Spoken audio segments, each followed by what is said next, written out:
Podemos configurar os parámetros básicos do servidor de Samba utilizando webmin coa ferramenta que atopamos dentro da categoría de servidores de compartición de archivos de Windows mediante Samba.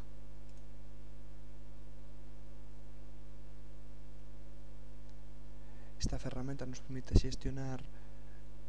a meirande parte das opcións de configuración do servidor de Samba e as opcións básicas que imos a establecer neste caso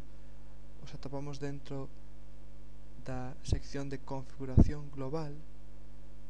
na opción da rede Windows. Aquí imos configurar cal é o grupo de traballo no que se integra este servidor de Samba na rede Windows, cal é a descripción de este equipo na rede Windows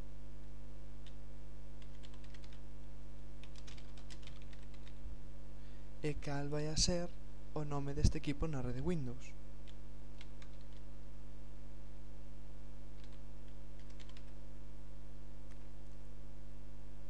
Por último, tamén estableceremos un parámetro importante para fixar cal vai a ser o comportamento de seguridade do servidor de Samba, que é o de seguridade, que estableceremos a nivel de usuario para que o servidor de Samba valide os usuarios que se conectan a él dentro dunha lista de usuarios válidos que manterá o propio servidor. Picamos no botón de salvar para guardar todos estes cambios.